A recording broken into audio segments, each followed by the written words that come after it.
What does the Bible say about our thoughts? Right or wrong thinking? Beliefs, thoughts, words have a spiritual force in them. So what we believe or think is very important, because what we think or believe takes us somewhere. They affect our destiny and even our eternity. You know, everyone who's in hell is there because of something they were thinking or believing. Such as, there is no hereafter, there's no life after death. Or, I'm a good person, my good works outweigh my bad works, therefore I'm going to heaven. But listen, everyone in hell is there because of something wrong they were thinking and believing. Words, beliefs, thoughts have a tremendous spiritual power in them. They take us somewhere, even to heaven or to hell. Jesus said, it's the truth that sets you free. I am the truth. I am the way. No man can come to the Father except through me. In Proverbs 23:7, it tells us that as a man thinks in his heart, so is he. What you think, what you believe, takes you somewhere. Words are powerful. Do you know the universe? Everything that was created by words. God spoke, and it happened. So let's consider Isaiah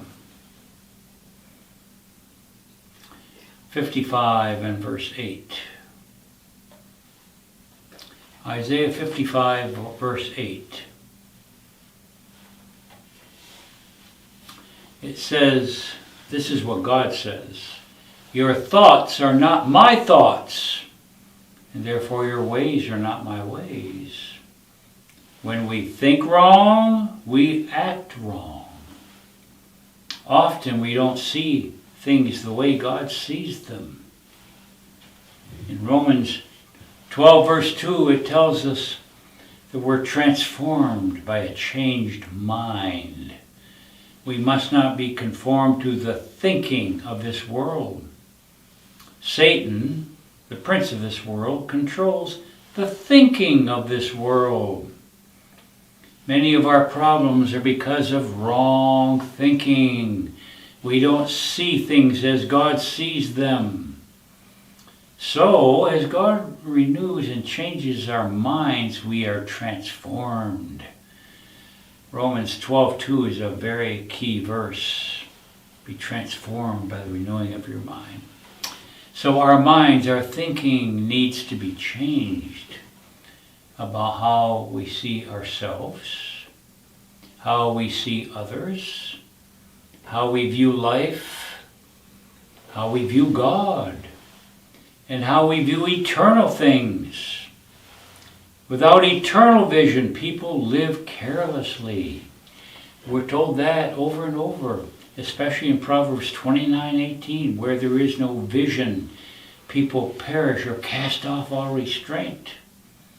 Often the purpose of a trial is to help us see things differently. When we begin to see things properly, we're changed, we're transformed. What we believe and what we think is very important, because an idea causes us to live a certain way. It develops a lifestyle. A belief takes us somewhere into God's purposes or away from them. What we think and believe will affect our destiny, even our eternity. Words are very important. They are spirit. They affect our spirit. Remember Proverbs 18:21. Death and life are in the power of the tongue. Whatever we listen to bears fruit, good or bad. Words shape our life, our character, and our thinking. Listen to what Jesus said in John 15:3. Jesus said, now you are clean through the words I've spoken to you. The words of the Lord can make us clean and produce wisdom and peace. But wrong words can poison our spirit and take us away from God. It's very important who we listen to. How does sin begin? Satan began to talk to Eve. Sin began with subtle words. Satan ruined Eve and the human race with words, his reasonings. Satan's greatest power is in his subtle, deceptive words. One mouth started World War II. Adolf Hitler stirred up a whole nation that led to a war in Europe and to a world war. Words are spirit. One mouth started rebellion in heaven. 1/3 of heaven joined this rebellion. One spark can burn down a whole forest. Before anyone makes a major decision, they have thought about it. Sin begins in the thoughts, then it becomes an act. Let's ask God for his thoughts, for his thinking. Amen. God bless you.